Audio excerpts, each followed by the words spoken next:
IBQ ini adalah acara khusus untuk anak kelas 1 sampai 6 SD. Ada 3 workshop yang bisa dipilih, yaitu graphic design, coding, dan backpainting. Selain itu, akan ada praise and worship, Bible session, small group activities, dan berbagai games menarik lainnya.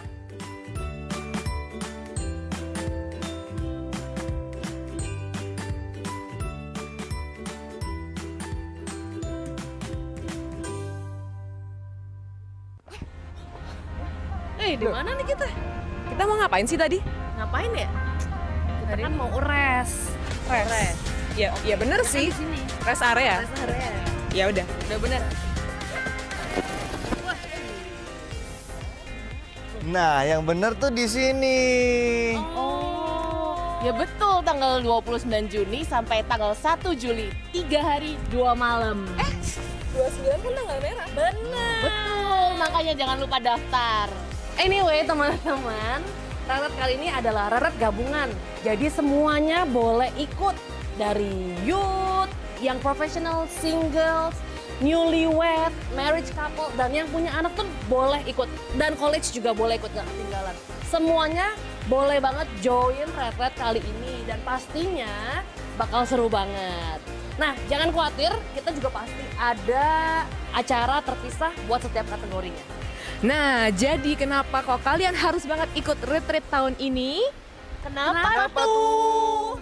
Karena kalian gak bosen apa sama rutinitas kalian tiap harinya. Yuk kita luangkan waktu untuk fokus sama Tuhan, kembali ke hadirat Tuhan, sehingga kita bisa lebih mengerti isi hatinya. Nah, dan untuk parents yang membawa anak gak perlu khawatir karena tim iKids sudah menyiapkan sesuatu yang spesial buat anak-anaknya ikut dalam retret ini, sehingga para parents pun bisa menikmati retret yang ada. Nah, udah jelas kan teman-teman? Jangan lupa daftar, tinggal scan barcode yang tersedia, and see you there.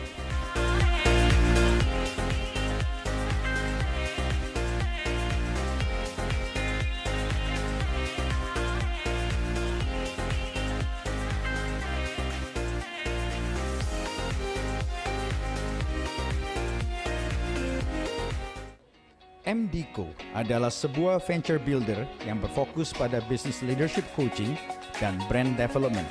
Bersama-sama, mereka mau membantu teman-teman UMKM untuk membangun your first $1 million company. Di seminar dan workshop kali ini kita akan belajar bagaimana kamu bisa scale up bisnis kamu dengan menajamkan pengetahuan mengenai strategi bisnis, struktur, dan skala. Semua ilmu-ilmu yang dibagikan pastinya bisa langsung diterapkan. Jangan lewatkan kesempatan emas ini. Hanya dengan investasi 300.000, kamu akan belajar banyak, dimentor oleh ahlinya, dan bisa punya komunitas yang saling membangun.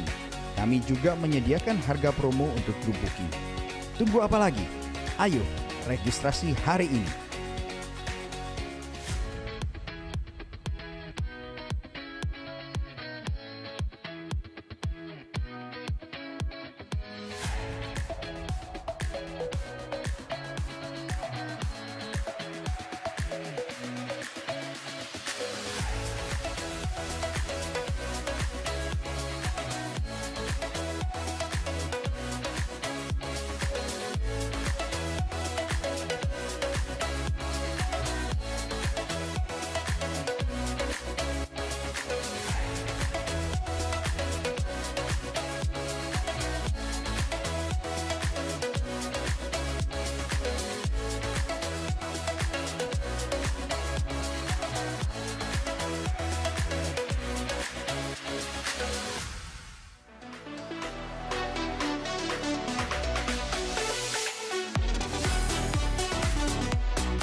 Hello FCS Surabaya. Wow, what a crowd. Today is an exciting day. Hari ini adalah hari yang luar biasa. Ada amin? Yeah, alright. Welcome, nama saya Teddy Nyoto. Saya host Anda pada hari ini. Dan menyambut Bapak Ibu Saudara sekalian. Mungkin yang kalau pertama kali baru datang ke tempat ini, kami mengundang Anda untuk ketemu dengan Connect Team kami. Connect Team kami ada di bawah, di lantai 1. Bila Anda ada di masuk ruangan ini, gedung ini, ada di sebelah kanan. Di sana ada booth yang tulisannya Connect Team. Di sana kita ingin ketemu, ingin kenalan bagaimana kami dapat melayani Bapak Ibu Saudara sekalian. Bagi jemaat yang online, kalau Anda baru pertama kali hadir, bisa ketik di chat box dan saya percaya Connect Team atau Usher akan menyambut Bapak Ibu Saudara sekalian. Alright. Tadi kita ngelihat ada retret. FJ Surabaya kan ngadain retret nih bulan depan, akhir Juni. So I encourage untuk ikut. Kita in the middle of busyness gitu ya, sudah lama nggak retret juga. I think it's gonna be great gitu ya, it's gonna be a new experience, it's gonna be exciting. Dan ini pun retret gabungan, dari semuanya bisa ikut ya, Pak family atau young pro atau college atau kids gitu, semuanya bisa ikut. Jadi nggak ada alasan kalau misalnya karena anaknya nggak ikut, karena udah disiapin dengan baik oleh panitianya. Dan bila Anda ingin tahu lebih lanjut, di lantai 1 ada booth-nya. Nanti sebelum keluar akan ada booth retret. Di sana Anda bisa tanya lebih lanjut dan Anda bisa daftar di sana dengan segera. Alright, tanggal 29 itu hari libur, jadi Anda bisa nggak perlu ambil cuti banyak-banyak juga. Alright. Untuk berita terupdate, kita ikuti Instagram kami di @FJF_Surabaya ataupun YouTube channel kami FJF Surabaya juga. Dan kita nggak ada tambahan pengumuman lagi dan kita akan segera deklarasikan ayat firman Tuhan hari ini diambil dari Amsal 24 ayat 16. Bisa ditampilkan? Saya bacakan dulu ya. Amsal 24 ayat 16. Sebab 7 kali orang benar jatuh, namun ia bangun kembali. Tetapi orang fasik akan roboh dalam bencana. Mari kita sama-sama bangkit berdiri. Saya nggak tahu kehidupan kita masing-masing bagaimana atau apapun yang kita alami. But one thing for sure, God is always there. Di mana kita lurus jalannya, God is always there for us, Sama-sama kita deklarasikan ya. 1, 2, 3. Amsal 24 ayat 16. Sebab 7 kali orang benar jatuh, namun ia bangun kembali. Tetapi orang fasik akan roboh dalam bencana. Berikan sorak-sorai pada Tuhan. Bapak, kami mengucap syukur Tuhan hari ini. Kami boleh ada di tempat ini. Bukti pemeliharaanmu Tuhan bagi kami semua Tuhan. Namun terlebih daripada itu Tuhan, kami mengucap syukur Tuhan bahwa Engkau memanggil kami anak-anak-Mu Tuhan. Bahwa Engkau membenarkan kehidupan kami Tuhan. Kami mengucap syukur Tuhan. Walaupun dalam kehidupan ini Tuhan kami mungkin jatuh. Kami mungkin tersandung, terpleset atau apapun itu Tuhan, tapi tidak sekalipun Tuhan Kau meninggalkan kami Tuhan. Saat kami jatuh pun Tuhan Kau akan membantu kami bangkit, dan we gonna soar like an eagle Lord Jesus, higher than before. Terima kasih Tuhan.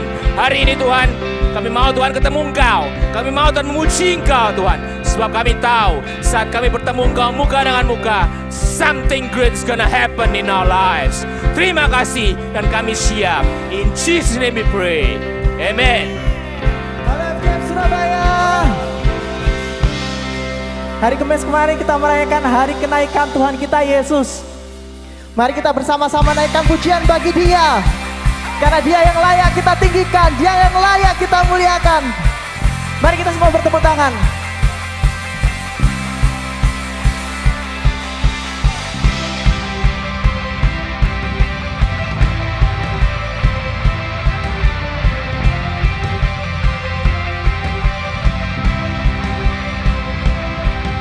Tak terbayang kebesaran-Mu dan tak terbanding kekuatan-Mu Tuhan. Kau megah bagiku. Segenap jiwa dan pengharapan telah ku serahkan untuk rencana-Mu Tuhan. Kau Raja atasku, hanya Kau yang layak ditinggikan. Wow.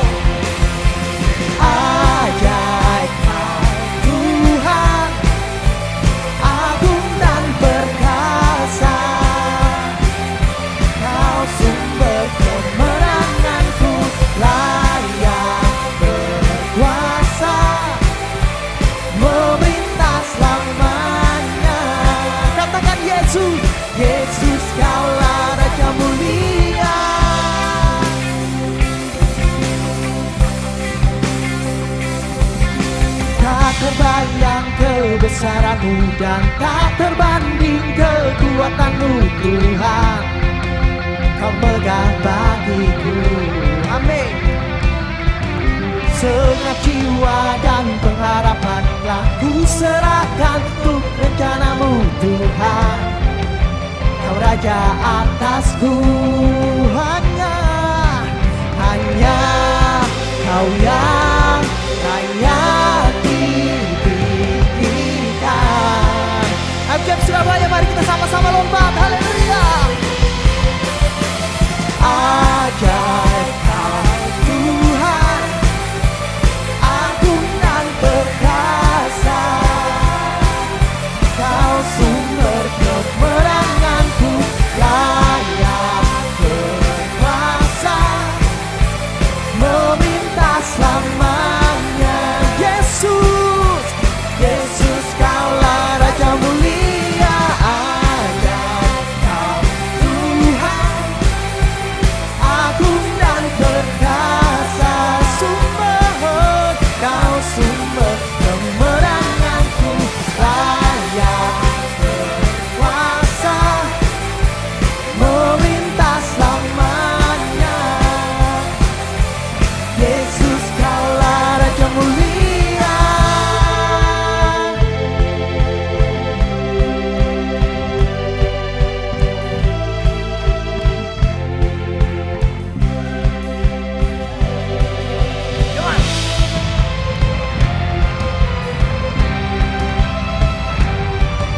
Mari kita sama-sama melompat bagi Dia. Dalam hitungan 3 kita semua lompat. 1, 2, 3, go!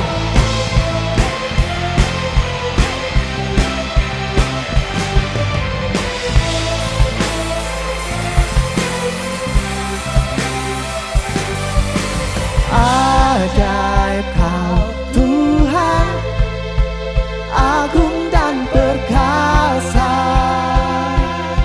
Kau sumber kemenanganku, layak berkuasa dan memerintah selamanya.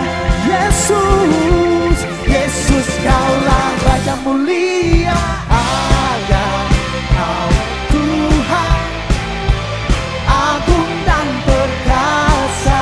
Kau sumber kemenanganku, layak berkuasa dan memerintah selamanya.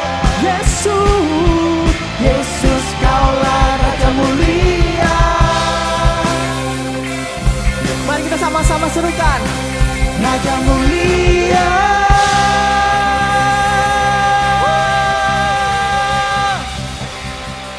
Pagi ini kami mau ngajak semua jemaat yang ada di sini, juga yang ada di rumah, untuk menyerukan suara Tuhan, untuk menyerukan namanya. Dia yang terhebat, Dia yang sudah pulihkan kita, Dia yang sudah bebaskan kita. Let's give our best to Him. Serukan nama yang terhebat, Dia tinggi di atas segalanya. Kuasa mau tunduk padanya, ya Tuhan.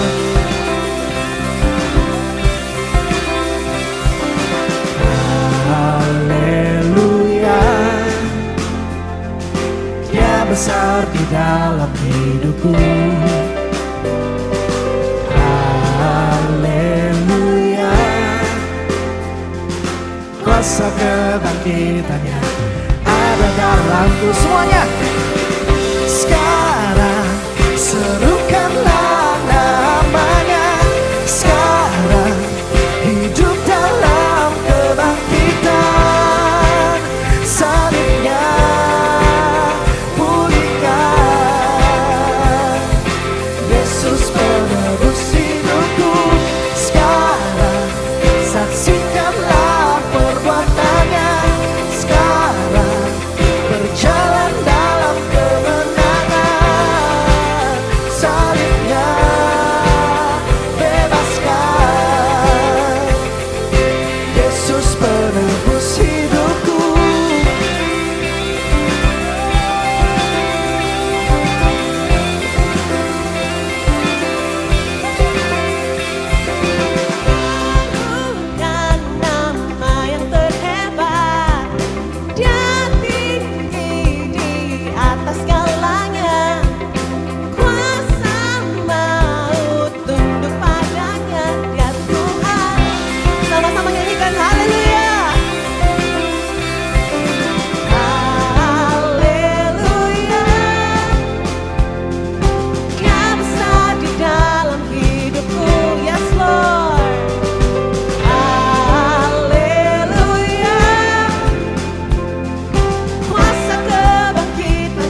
He is good, our God is good. Saudara, sekarang ini saya sedang hamil 6 bulan. Dan selama kehamilan ini, saya merasakan kasih dan perlindungan Tuhan yang begitu besar dalam hidup saya. Dari dulu-dulu sebenarnya juga udah dikasihi dan dilindungi. Tapi baru sekarang aja kerasa. Mungkin saudara juga pernah merasakan hal yang sama ya. Padahal kita ini sebagai manusia, setiap hari loh kita ini bikin salah. Setiap hari kita tuh berdosa. Tapi kasih Tuhan gak pernah meninggalkan kita. Amin. Seberapa jauh pun kita jatuh, no matter how far we fall, God's love is always there to find us. Kasihnya yang menemui kita, kasihnya yang mengubahkan kita, kasihnya yang mengangkat kita untuk bisa bangkit dan berdiri dan berjalan di dalamnya. His love is too great to leave us where we are. Isn't that wonderful? So hari ini, mari kita ambil waktu untuk mengingat kembali betapa besar kasih Tuhan dalam hidup kita. Lord, we want to give our best to you, Jesus. Here is our song. Here is our worship, Tuhan. Here's our heart. Biarkan menjadi persembahan yang indah, yang manis untuk Engkau, Bapa. Let's worship Him together, church.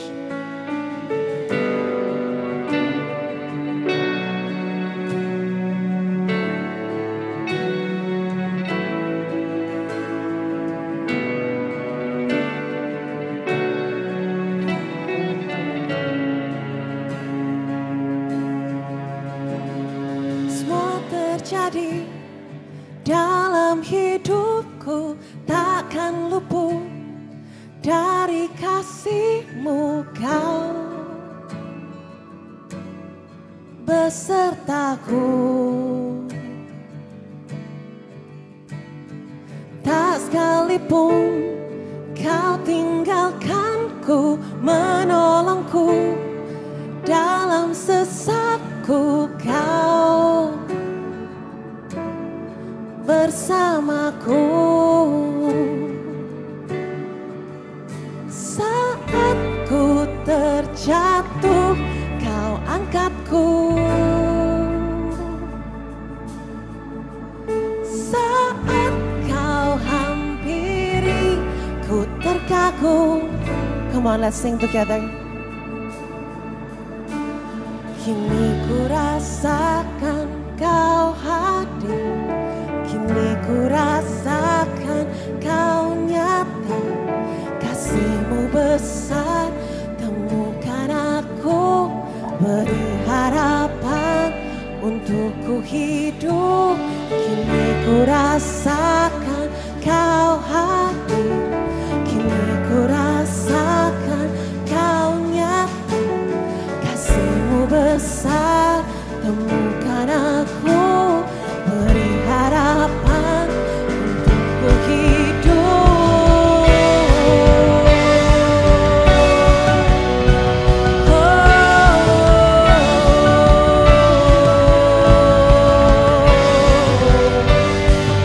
Oh Jesus,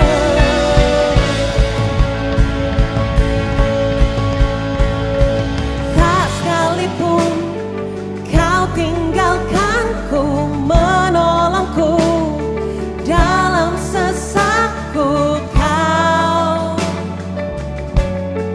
bersamaku saat ku terjatuh, Kau angkatku.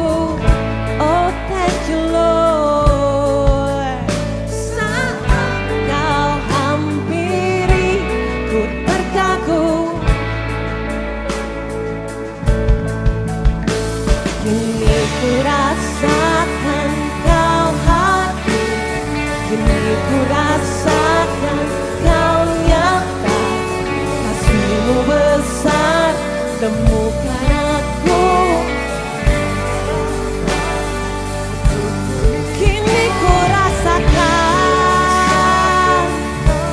Engkau hadir.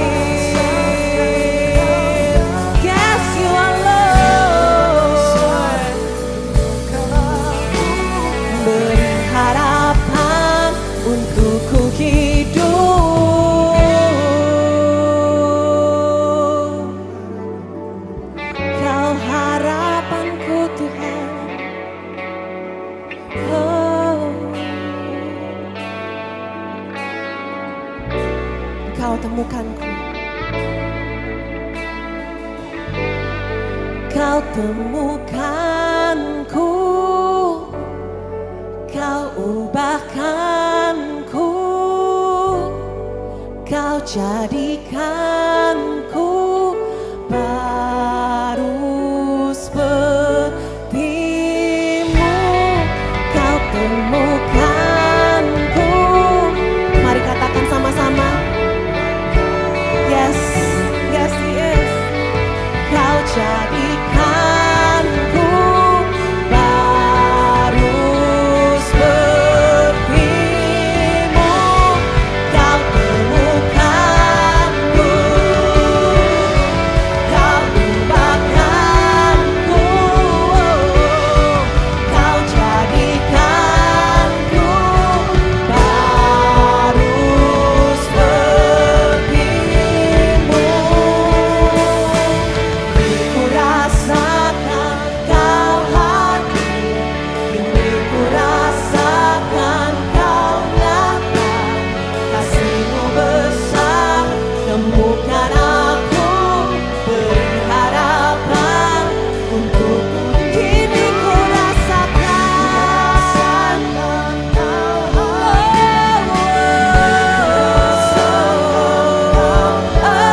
Engkau nyata, berikan aku, beri harapan untukku hidup. Kau temukanku, kau ubahkanku, kau jadikanku baru sepertimu. Kau temukanku, kau ubahkanku, kau jadikanku baru sepertimu.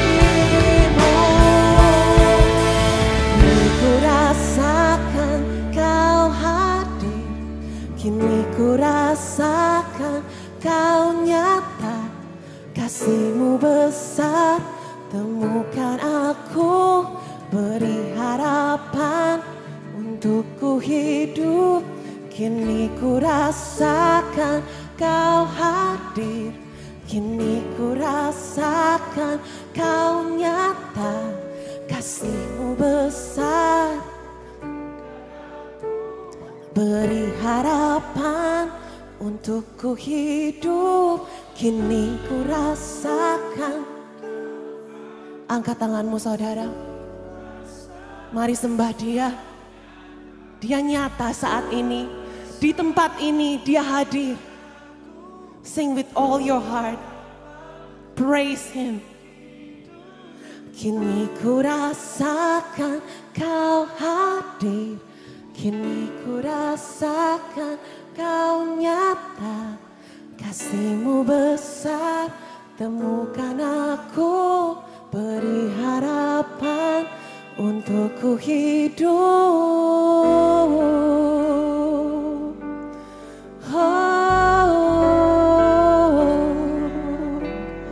Kau harapanku.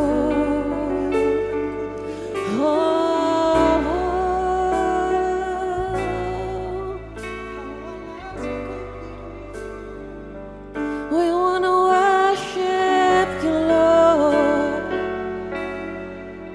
for You are good, for You are good.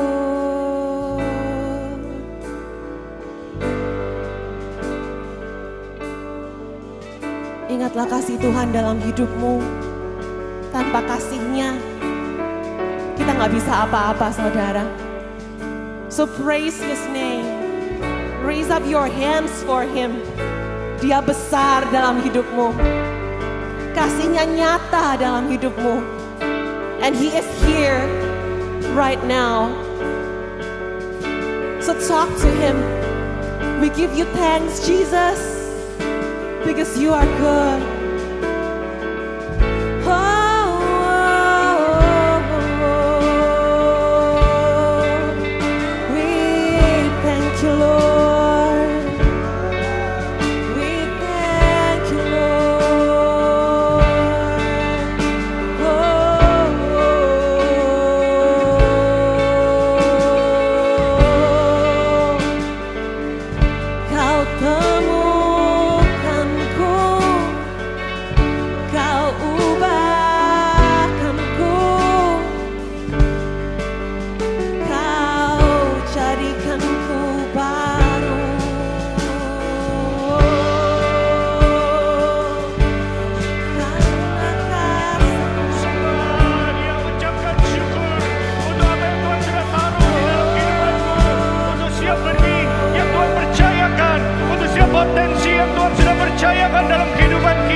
kehadirannya. Sembah Dia.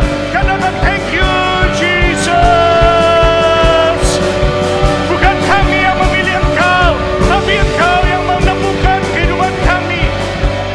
Dimanapun kami berada, matamu gak pernah lepas Tuhan dari kehidupan kami. Thank you Lord. Thank you Jesus. Sembah Dia. Sembah Dia. Mari nyanyikan lagu ini sekali lagi, katakan.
Kita.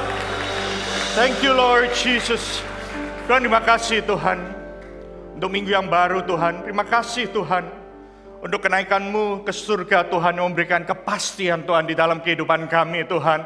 Terima kasih Tuhan bahwa sekalipun Tuhan 7 kali orang benar itu jatuh Tuhan, tapi kami dapat bangkit bukan karena kuat gagah manusia Tuhan, tapi karena tangan Tuhan yang gak pernah lepas Tuhan dalam kehidupan kami Tuhan. Terima kasih Tuhan. Izinkan Tuhan kami mendengarkan firman-Mu, Engkau pakai hamba-Mu Tuhan untuk menyampaikan isi hati-Mu Tuhan. Kalau bulan ini kami berbicara mengenai potensial Tuhan, kami bersyukur Tuhan, kami boleh memakai Tuhan. Tuhan, apa yang Kau sudah sediakan bagi kehidupan kami, potensi kami Tuhan untuk melayani Raja di atas segala Raja. Kami gak mau take it for granted Tuhan. Kami mau memakai seluruh hidup kami untuk kemuliaan nama-Mu. In Jesus mighty name we pray. Amen. Happy Sunday semuanya. Boleh tepuk tangan pada teman-teman yang melayani, baik yang ada di panggung maupun yang ada di belakang di balik layar di sana. Silakan duduk Bapak Ibu Saudara sekalian. Tepuk tangan untuk Kevin, minggu ini minggu terakhir karena dia akan imigrasi ke luar negeri gitu ya, kasihan saudara mendadak. Nah, berikan tepuk tangan juga untuk teman-teman semuanya yang ada di sini. Jessica yang hamil 6 bulan baru punya ponakan juga gitu. Nah, saudara, thank you so much untuk serving together di dalam rumah Tuhan. Dan saya percaya minggu ini kita sama-sama merayakan hari kenaikan Tuhan Yesus ke surga. Dan waktu hari Kamis gitu ya, saya pada waktu pagi saya berdoa dan kemudian saya nemu suatu postingan dari teman kita, seorang teman kita volunteer di Equipping. Dia menunjukkan suatu quote menurut saya yang hal yang baik dari makna kenaikan Tuhan Yesus ke surga dari Pak Hendro Suryawibawa. Dia mengatakan, apa sih makna dari kenaikan Tuhan Yesus ke surga itu? Pada waktu hari terakhir dia ada di bumi ini, dan Yohanes 14 memberikan pernyataan bahwa waktu dia ke surga, dia memberikan kepastian. Kepastian yang pertama adalah bagaimana kita bisa terus percaya kepada Dia. Bahwa Dia nggak akan meninggalkan kita. Bahkan waktu Dia naik ke surga, Dia menyediakan tempat bagi kita. Bahkan suatu saat kita akan berjumpa kembali. Ini adalah satu kepastian bahwa Tuhan Yesus nggak pernah meninggalkan kita. Dan hal yang kedua, makna dari kenaikan Tuhan Yesus ke surga adalah Dia akan memberikan Roh Kudus-Nya. Minggu depan kita akan sama-sama merayakan hari di mana kita merayakan pencurahan Roh Kudus. Dia akan tinggal di dalam hati kita secara permanen, bukan sementara. Dan ini yang sama-sama kita nantikan, bahwa dia akan datang kembali menjemput kita, supaya di mana dia berada, di situ kita akan berada. Are you glad bahwa Tuhan Yesus, dia sampai hari terakhir di dalam kehidupannya, dia nggak memikirkan dirinya sendiri, dia memikirkan kita semua. Dan oleh karena itulah, yuk sama-sama di bulan ini kita berbicara mengenai potensial. Kita sama-sama belajar bahwa setiap potensi yang Tuhan berikan itu ada di dalam kehidupan kita dalam bentuk benih yang kita perlu unlock. Minggu pertama kita berbicara mengenai unlocking your potential. Kita percaya bahwa ada tujuan Tuhan, ada tuntunan Tuhan, dan ada tuntutan di mana dengan apa yang diberi, kita percaya Tuhan ingin kita mengerjakannya. Minggu lalu kita berbicara mengenai living up my potential. Kita belajar untuk sadar identitas kita di hadapan Tuhan. Kita diajak untuk siap keluar dari zona nyaman. Berapa banyak yang siap untuk keluar dari zona nyaman? Katakan siap. Amin. Dan Anda harus setia dalam proses. Hanya karena Anda berani melangkah keluar, bukan berarti tidak ada proses Tuhan di dalam kehidupan kita. Jadi saya bisa bayangkan bahwa potensi itu seperti pada waktu kita punya busur dan anak panah sedang ditarik. Sama seperti mengenai anak-anak kita. Kita anak-anak Tuhan, kita diberikan potensi. Tapi potensi akan terus menjadi potensi. Bahkan dikatakan hidden potential, di mana itu nggak akan kelihatan ketika busur dan anak panah itu, busurnya itu tidak, anak panah ini tidak diluncurkan atau tidak dilesatkan. Sehingga dia akan benar-benar tajam. Sehingga anak panah ini akan benar-benar tajam dan potensinya itu mencapai potensi penuh. Dan saya berdoa bahwa setiap dari Anda, nggak satupun benih yang Tuhan percayakan, potensi dalam hidup Anda, yang Anda sia-siakan hanya karena Anda tidak mau diluncurkan. Pakai itu untuk melayani Tuhan. Dalam pekerjaan, pakai itu untuk memuliakan nama Tuhan. Dan untuk itu saya percaya kita yang ada di sini, yuk kita terus mau maju. Anak panah itu harus dilepaskan untuk kita bisa rilis potensi kita. Kita harus terus bergerak maju. Katakan kiri kanan, ayo terus bergerak maju gitu ya. Ayo terus bergerak maju. Kita harus berada di dalam medan pertempuran. Nah, masih dalam topik potensial, saya mengamati tentang Daud. Kita belajar mengenai kehidupan Daud. Kisah Para Rasul 13 ayat 2. Di sini dikatakan setelah Saul disingkirkan, Allah mengangkat Daud menjadi raja mereka. Ya, jadi ini di Kisah Para Rasul Perjanjian Baru. Dan tentang Daud, Allah telah menyatakan, aku telah mendapatkan Daud bin Isai, seorang yang berkenan di hatiku. Tahukah Anda bahwa ini yang disebut a man after God's own heart, orang yang berkenan di hatiku. Tahukah Daud, bahkan papanya si Isai aja nggak percaya dia punya potensi untuk menjadi raja, nggak siap untuk melepaskan Daud untuk menjadi raja. Saudara-saudaranya nggak bisa melihat bahwa potensi Daud itu ada sebagai prajurit. Bahkan Saul, dia nggak tahu bahwa Daud itu punya potensi untuk menjadi pemenang. Bahkan Goliat musuhnya sekalipun ketika dihadapkan, dia nggak bisa melihat potensi Daud ini menjadi seorang musuh yang sepadan. Tapi yet di dalam firman Tuhan kita bisa berkata, aku menemukan seorang yang berkenan di hatiku, a man after God's own heart. Kenapa? Dan dia mengatakan yang melakukan segala kehendakku. Wait a minute.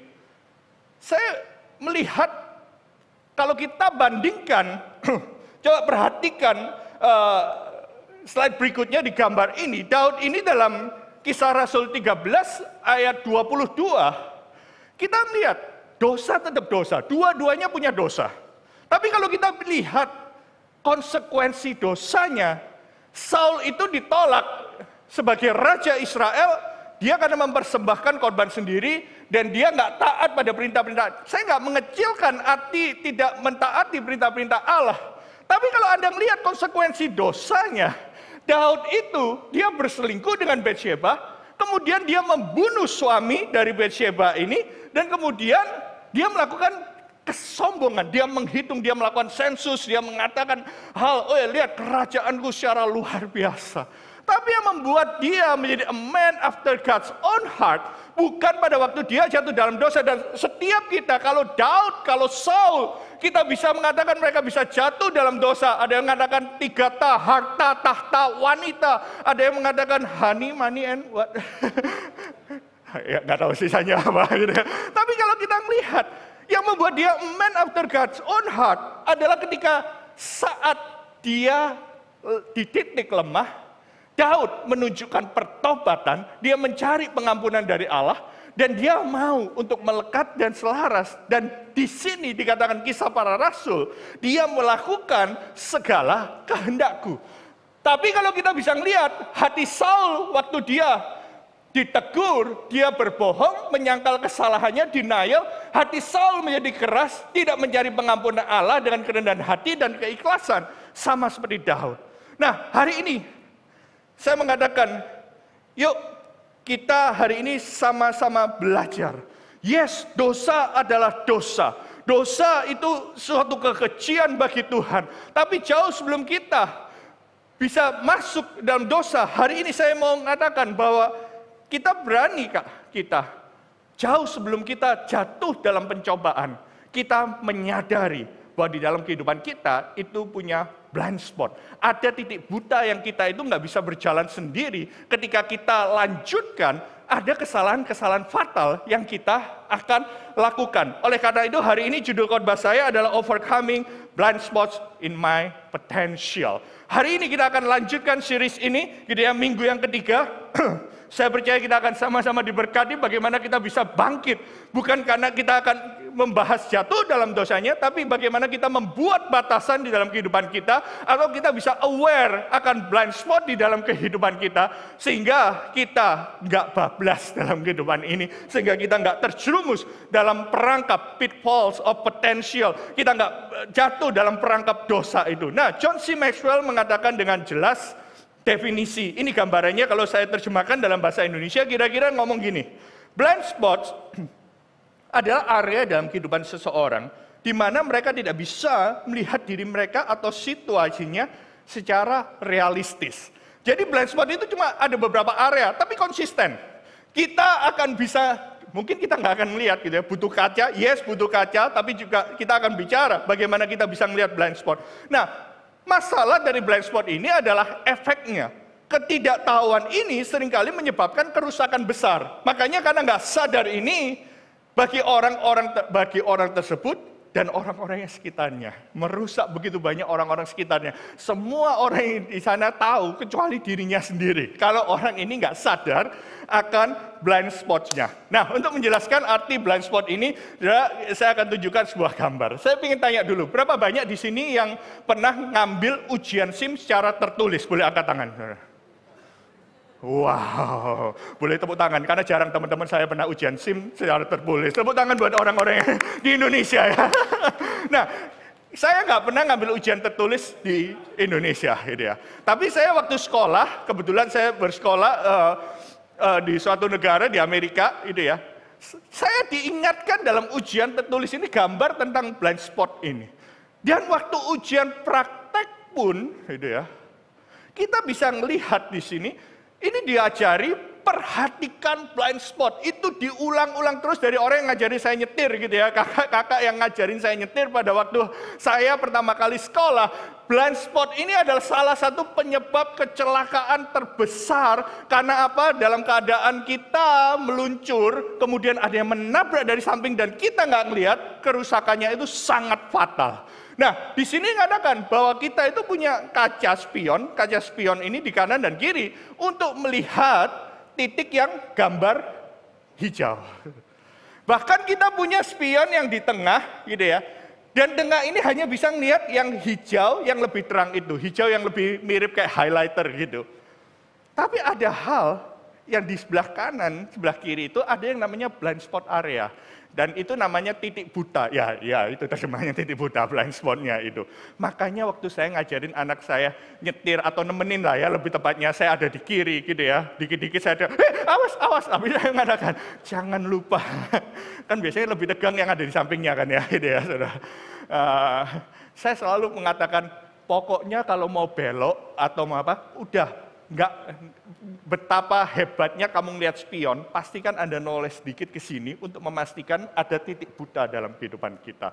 Nah, ini yang disebutkan, ada hal-hal itu yang nggak bisa kita lihat sendiri. Akhirnya membahayakan diri kita di kemudian hari. Sampai sini ngerti ya, blind spot itu. Nah, ini contoh-contoh blind spot dalam kehidupan kita. Kalau kita bisa melihat di sini, blind spot itu ada self-centered. Kadang-kadang orang selalu membicarakan tentang dirinya sendiri, baru kenalan. Kadang-kadang kalau nggak ada yang bilangin, orang itu bablas. Selalu yang dipikirkan, kalau gua, dan lain sebagainya.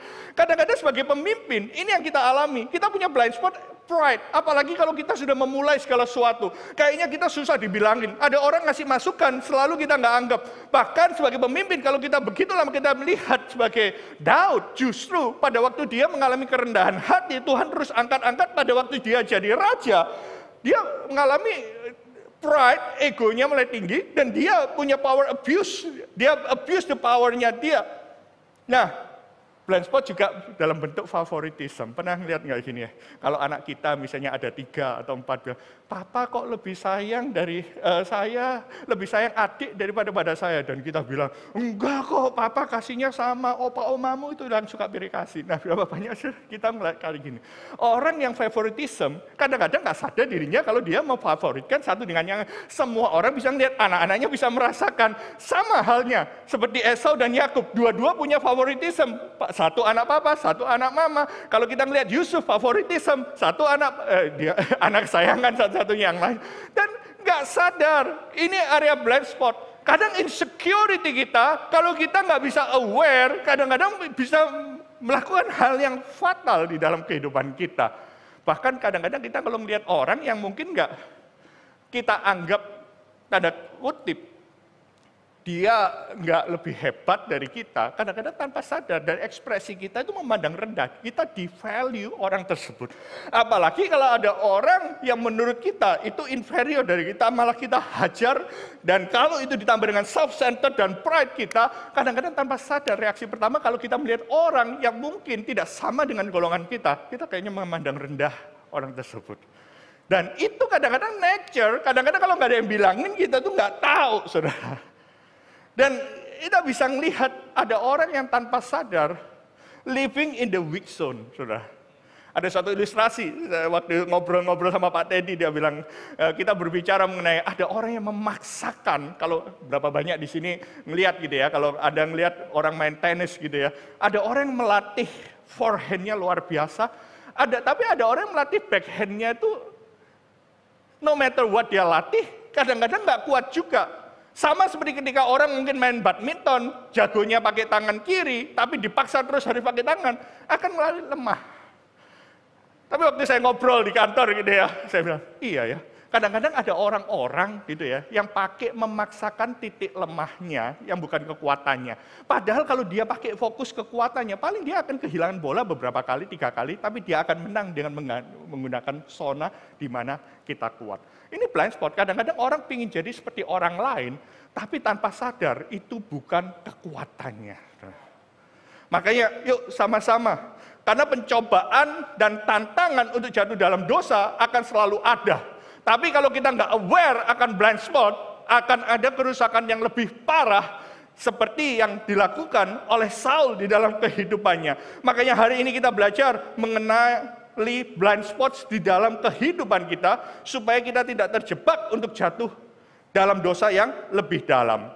Kenapa? Karena ketidakmampuan kita mengidentifikasi. Jadi kata kuncinya kita nggak bisa hilangkan begitu saja. Tapi kita perlu mengidentifikasi dan mengalahkan blind spots itu. Karena ini akan menghambat kita untuk bergerak maju, memenuhi potensi yang Tuhan sudah berikan di dalam kehidupan kita.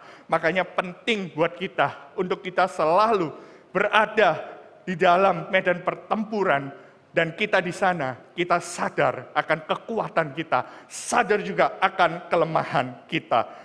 Jadi hari ini pertanyaan adalah how to overcome blind spots that can steal your destined spot. Amen, saudara. Nah, ada 3 hal yang kita mau sama-sama belajar hari ini. Hari ini yang kita mau belajar dari 2 Samuel 12 ayat 1 dan 9. Yang pertama adalah mengenai accountability. Katakan sama-sama accountability. 1, 2, 3. accountability. Kita akan belajar tentang accountability dan ini berbicara mengenai siapa yang kita izinkan masuk. Kita bisa lihat slide berikutnya gitu ya. Apa yang kita lihat gitu ya, accountability bicara mengenai siapa yang kita izinkan masuk. Karena accountability berbicara bahwa kalau kita nggak pernah report kepada siapa-siapa, kita nggak pernah diskusi dengan siapa-siapa, kita nggak akan tahu.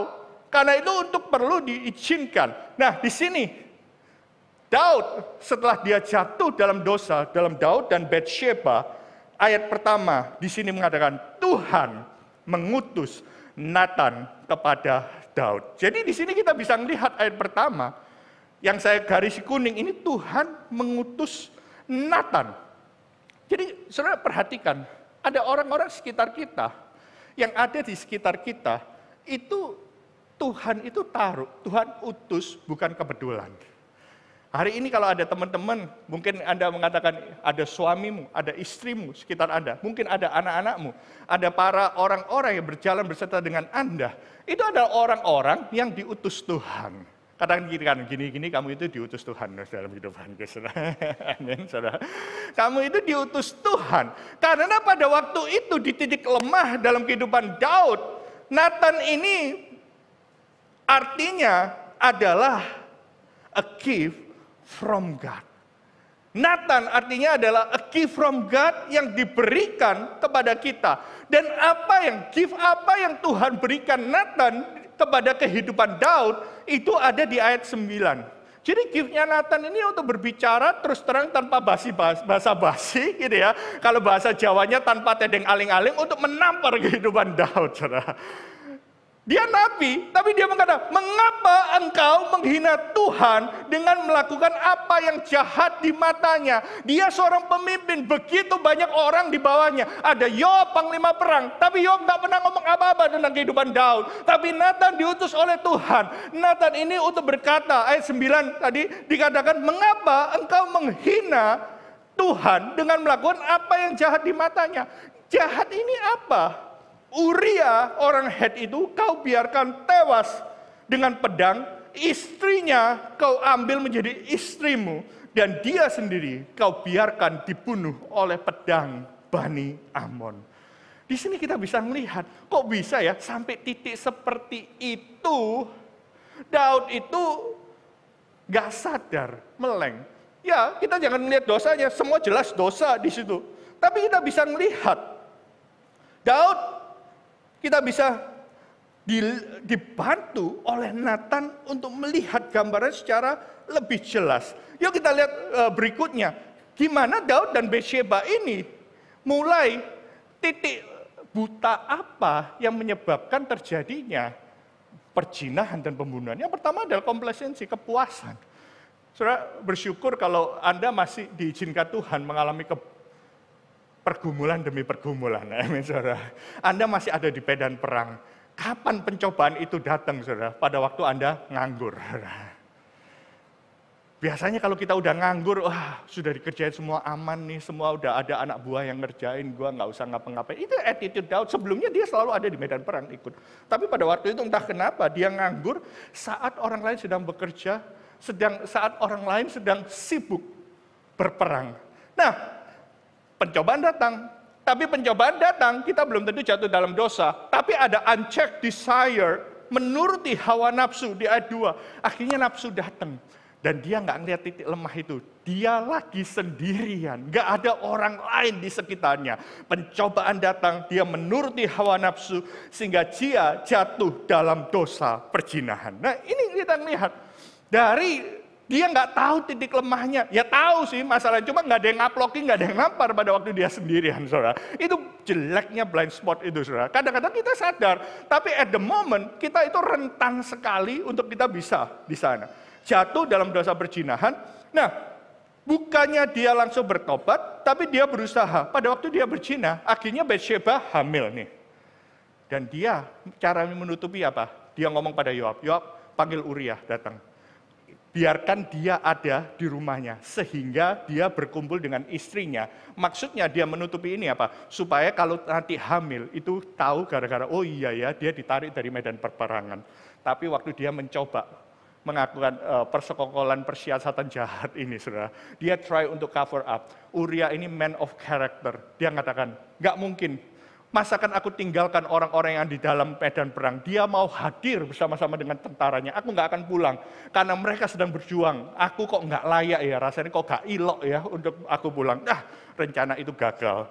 Tapi kemudian, waktu dia melihat rencana untuk cover up itu gagal, dia kasih surat kepada Yoab. Hei, bunuh orang ini, tapi taruh dia di medan perperangan sehingga dia mati sendirian, gitu ya. Dan kita bisa melihat lewat Yoab. Dia ini menyuruh dan akhirnya kita tahu Uria itu mati. Ada beberapa hal unchecked desire, kesombongan, pride and power, memandang rendah orang lain. Dia nggak ada accountability dan mengizinkan ketakutan itu menguasai dirinya, takut ketahuan sehingga dia akhirnya cover up dengan cara membunuh Uria. Dan sebenarnya Nathan bukan satu-satunya orang yang ada di dalam kehidupan dia. Yoab, 2 Samuel 11 ayat 14, dia nulis surat pada Yoab. Yoab ini adalah yes man. Harusnya dia panglima perang. Kan ada nabi, ada raja, ada panglima perang. Dia itu benar-benar panglima, kalau kita zaman sekarang mungkin panglima tentara nasional. Dia mengatakan ditulis, tempatkanlah Uria, dia bisa speak something. Tapi entah kenapa, kita bisa melihat dia akhirnya nurut aja karena dia yes man. Saya mengatakan, hey, yuk kita sama-sama bangun accountability. Nggak ada accountability dalam kehidupan.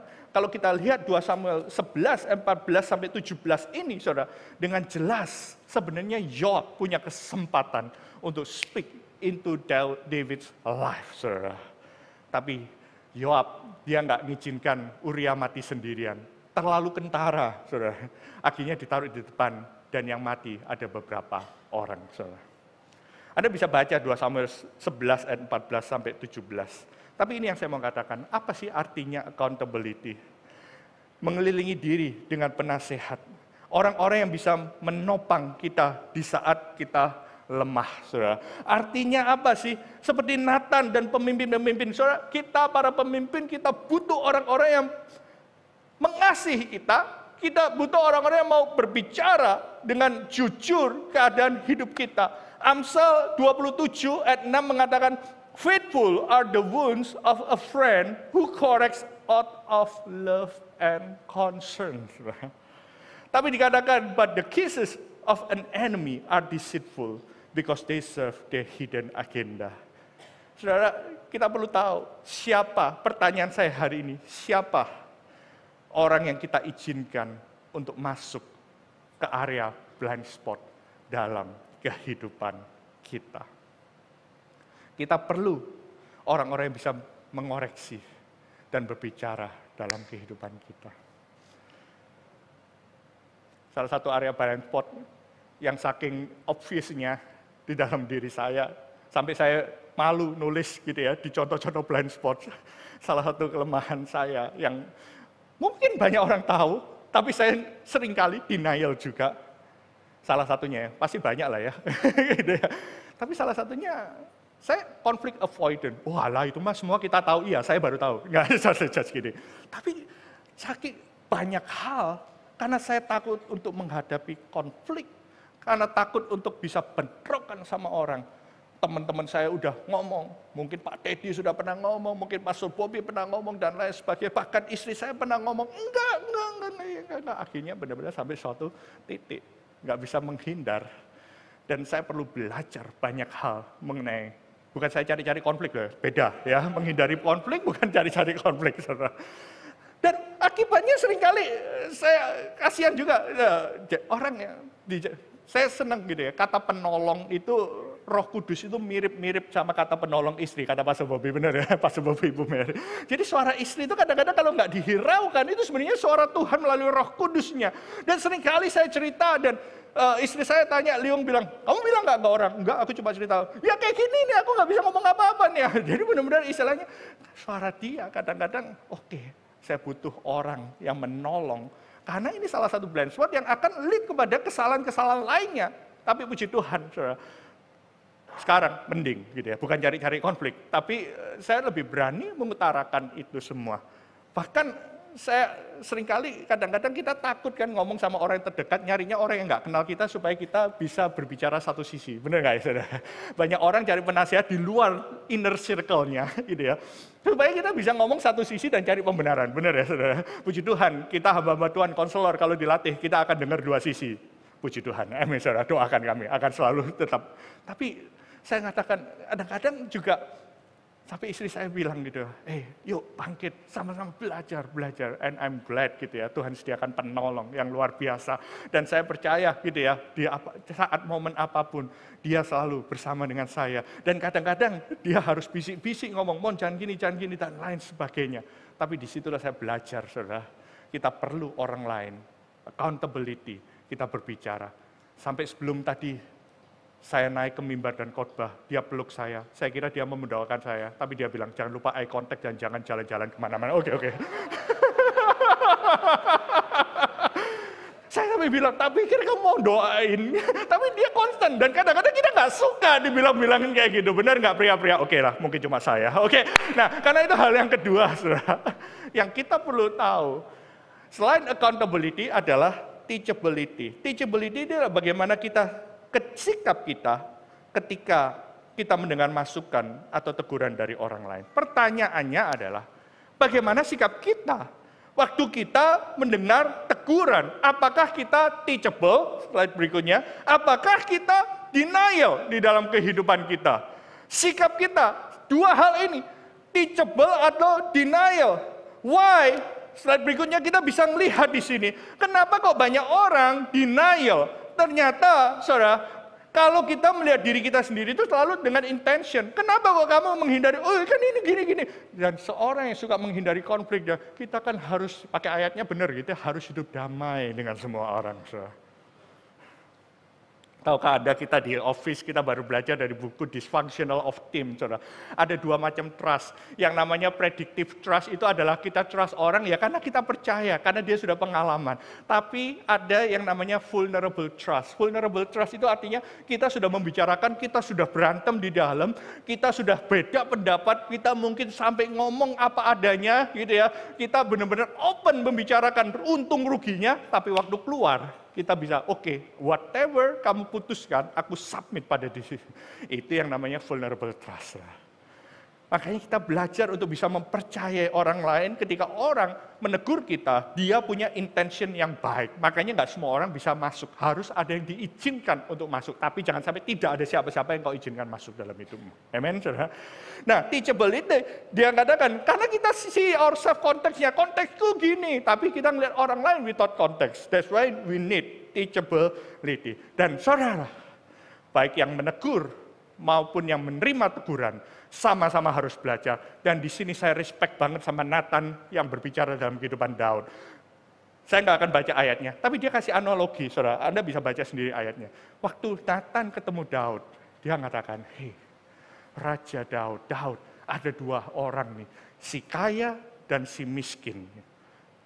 Yang kaya ini punya banyak ternak, punya banyak kambing domba, tapi si miskin ini cuma punya satu. Dia punya kecil, dia punya anak ini kambing betina, dan dia tidur sama-sama. Ini satu-satunya dia susui, dia besarkan gitu ya, maksudnya diberi makan dan dia besarkan sama seperti dia membesarkan anak wanitanya sendiri. Dan Nathan waktu menegur Daud, dia mengatakan, masalahnya ya Daud, dia katakan, pada waktu ada pesta, yang kaya yang punya banyak anak kambing domba ini, nggak mau menyembelih, dia terlalu sayang. Dia ambil domba betina dari si miskin, dia sembelih kepada teman-temannya, untuk dia mengadakan perjamuan. Disitulah kita bisa melihat the real value. Keputusan Nathan untuk memberikan ilustrasi itu membangkitkan amarah kudus, holy discontent-nya Daud. Karena dia sebenarnya ada orang yang penuh belas kasihan. Dan di sini kita lihat, ayo kita baca ayat kelima. Lalu Daud menjadi sangat marah. Oleh karena itu dia berkata kepada Nathan, demi Tuhan yang hidup, orang yang melakukan itu harus dihukum mati. Wah, ini that's the real value. Waktu dia sadar, waktu dia awake, that's the real value dari kehidupan Daud. Dan anak domba betina itu harus dibayar gantinya 4 kali lipat. Oleh karena dia melakukan kesalahan dan ia tidak kenal belas kasihan. Tapi saya senang. Teachability ini bicara dua hal. Buat kita yang menerima teguran, kita belajar untuk mau diajar. Tapi buat kita yang memberi teguran, kita harus sadar prinsip bahwa connection comes before correction, saudara. Kemarin kita bicara, istri saya bicara mengenai coaching years, mendidik parenting 12-18 tahun. Sama-sama correction sih. Dari waktu kita kecil semua caranya, yuk kita mau anak kita hidup sesuai jalan Tuhan. Bedanya adalah ketika anak mulai besar, perlu bangun establish connection. Dan di sini saya senang Nathan membangun. Dia punya kedekatan, tapi juga dia membangun koneksi bahwa mereka berdua sama-sama sebenarnya punya value yang sama. Dan setelah dia membangun connection melalui ilustrasi cerita ini, dia berkata, ayat 7, kemudian berkatalah Nathan kepada Daud, engkaulah orang itu. Dia menegur lagi. Dan dia berkata, beginilah firman Tuhan, Allah Israel. Akulah yang mengurapi engkau menjadi raja atas Israel, dan akulah yang melepaskan engkau dari tangan Saul. Telah kuberikan isi rumah tuanmu dan istri-istri tuanmu ke dalam pangkuanmu, dan dia memberikan kepadamu kaum Israel dan Yehuda, dan seandainya belum cukup, tentulah ku tambah lagi. Dan ini merupakan tamparan yang membuat Daud itu melek dan melihat apa yang menjadi kesalahannya. Tapi di sini kita bisa melihat teachability dari kehidupan Daud, saudara. 2 Samuel 12 ayat 13, lalu berkatalah Daud kepada Nathan, aku sudah berdosa di hadapan Tuhan. Di situ dia ngomong, aku sudah berdosa. Dia mau mengakui kesalahan. Tapi bandingkan ketika hal yang sama, Nabi Samuel menegur Saul ketika dia jatuh dalam dosa ketidaktaatan. 1 Samuel 15 ayat 20 katakan, aku memang mendengarkan suara Tuhan dan mengikuti jalan yang telah disuruh, dan aku membawa Agag, orang Amalek, telah kutumpas. Dia disuruh numpas, tapi masih nyimpen rajanya. Kemudian dia disuruh menumpas habis jarahannya. Tapi dikatakan, tetapi rakyat. Dia pakai kata tetapi terus. Dia masih punya denial. Dia mengatakan, aku mau nurut. Tapi dia blame. Orang yang insecure selalu blame other people, saudara. Dan kemudian waktu dia disuruh menunggu untuk tidak mempersembahkan korban bakaran cepat-cepat, dia ditegur oleh Samuel, tapi Saul berkata, aku telah berdosa. Iya, dua-dua ngaku dosa. Telah kulangkai titah Tuhan dan perkataannya. Tapi kita lihat, aku takut kepada rakyat. Is driven by fear dalam kehidupannya. Oleh karena itu aku mengabulkan penuh. Selalu menyalahkan orang lain. Aku mau, tapi ini. Aku mau, tapi ini. Yuk sama-sama, karena this is the thing. Bukannya kita nggak sadar, tapi pada waktu titik momen dalam kehidupan kita, perlu ada yang mengingatkan terus, menerus. Sehingga kita bisa melihat, waktu kita embrace a teachable spirit, ada suatu quotation di sini, when we embrace a teachable spirit, waktu kita mau miliki hati yang diajar, ternyata kita itu memposisikan diri kita, supaya hikmat dan pimpinan, tuntunan dari Tuhan itu ada di dalam kehidupan kita. Makanya kalau kita punya teachable heart, kita akan menerima wisdom and guidance from the Holy Spirit dari Tuhan sendiri. Waktu kita mengeraskan hati, nggak ada yang bisa bicara dalam kehidupan kita. Sehingga apa? Sehingga itu akan memampukan kita untuk reach highest potential di dalam Tuhan. Saya berdoa setiap kita, yes, kita punya orang-orang sekeliling kita yang mau berbicara dalam kehidupan kita, tapi kita juga punya teachable. Dan yang terakhir adalah punya humility. Bersediakah kita untuk bertobat, minta ampun, menjalankan konsekuensi yang ada, dan belajar dari kesalahan masa lalu kita. Karena dosa selalu punya konsekuensi. Makanya di sini kita melihat, Daud stay in the process-nya Tuhan. 2 Samuel 12, aku sudah berdosa di hadapan Tuhan. Nggak pakai tapi-tapian, dan Nathan berkata, Tuhan telah menjauhkan dosamu, dan engkau tidak akan mati. Walaupun demikian, konsekuensi tetap konsekuensi. Engkau dengan perbuatan itu sangat menista Tuhan, pastilah anak yang lahir bagimu akan mati. Di sini kita bisa melihat dia mau kerendahan hati dari Daud ini.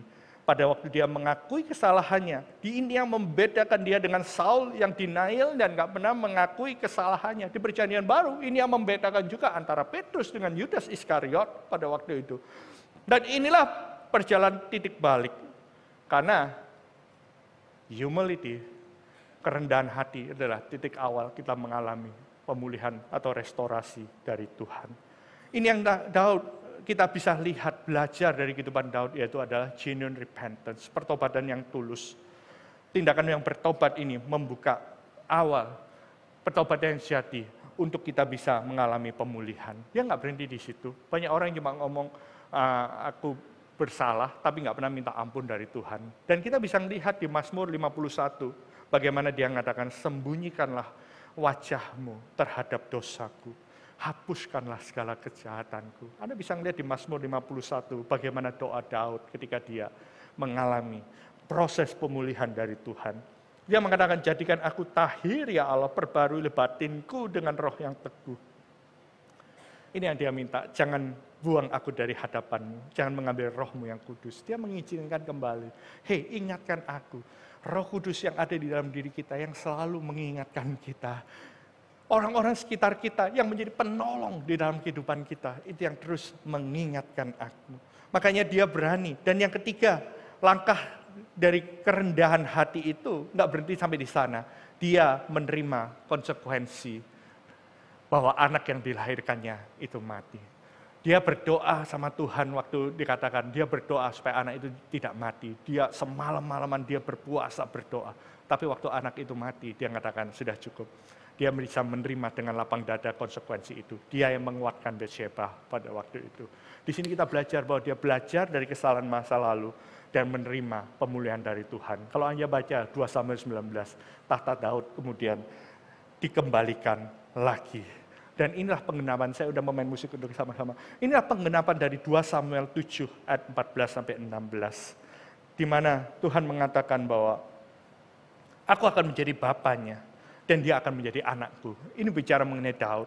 Apabila dia melakukan kesalahan, aku akan menghukum dia dengan rotan yang dipakai orang, dengan pukulan yang diberikan pada anak-anak manusia.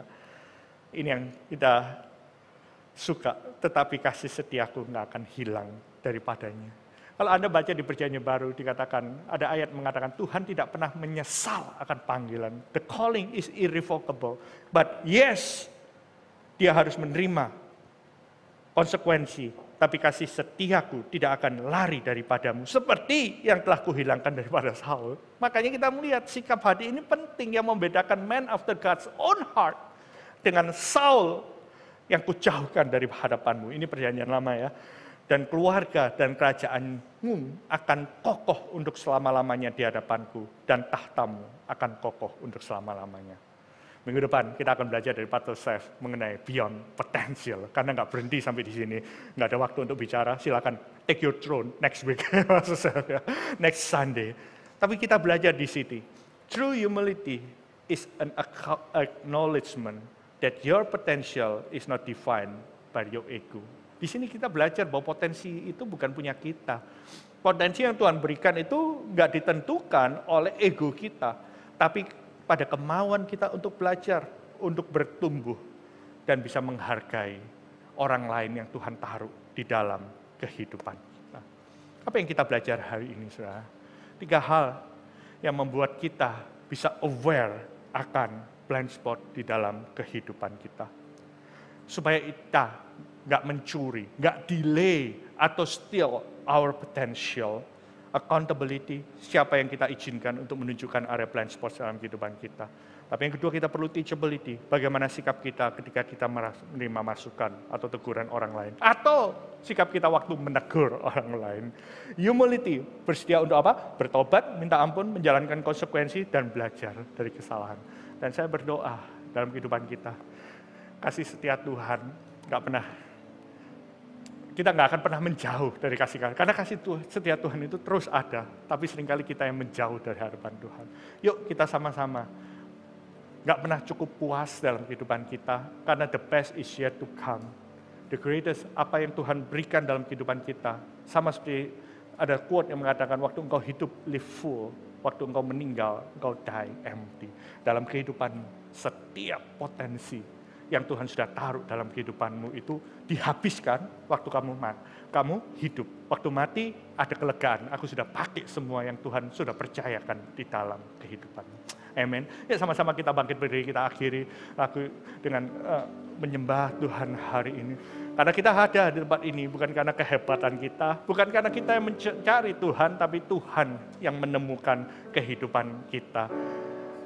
Minta Tuhan tunjukkan area mana dalam kehidupan kita yang bisa punya potensi untuk menghambat atau mencuri segala potensi yang ada di dalam kehidupan kita. Ya, sama-sama kita sembah Dia.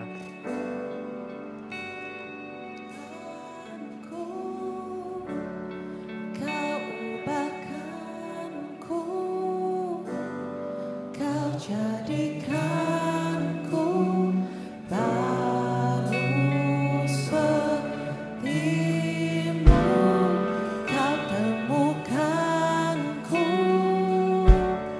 Kau ubahkanku,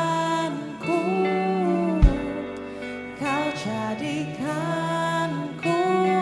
baru seperti-Mu, Kau temukanku.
Kasih-Mu besar, temukan aku, beri harapan untuk ku hidup.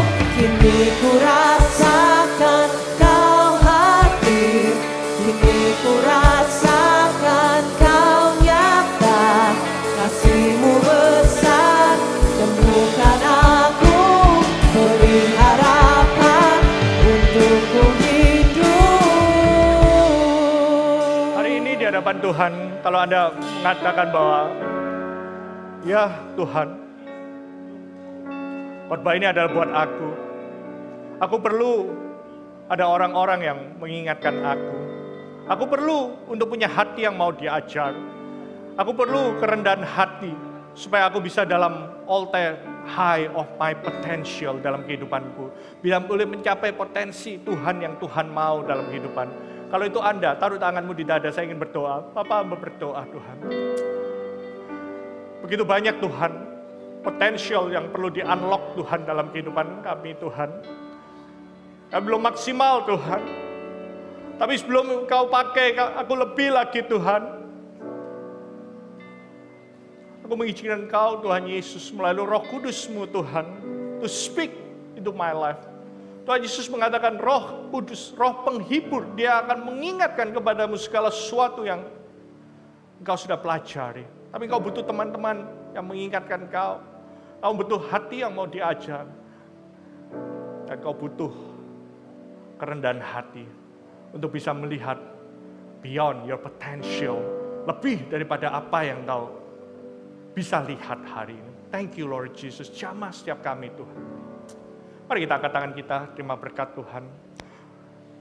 Tuhan memberkati dan melindungi engkau. Tuhan menyinarkan engkau dengan wajah-Nya dan memberikan kasih karunia. Tuhan menghadapkan wajah-Nya kepadamu dan memberikan damai sejahtera. Pergilah, kata Tuhan Yesus, jadikan semua bangsa murid-Ku. Baptiskanlah mereka dalam nama Bapa, Putra, dan Roh Kudus. Ajarkanlah mereka melakukan segala sesuatu yang Aku ajarkan kepadamu. Dan ketahuilah aku menyertai engkau sampai pada kesudahannya. Berkat dari Allah Bapa dalam kasih Yesus Kristus, kuasa Roh Kudus menjaga menyertai umat Tuhan mulai hari ini. Sampai Maranatha Tuhan Yesus datang dua kalinya. Semua yang percaya berkat Tuhan sama-sama katakan amin. God bless you, Tuhan memberkati Anda semuanya. See you next week.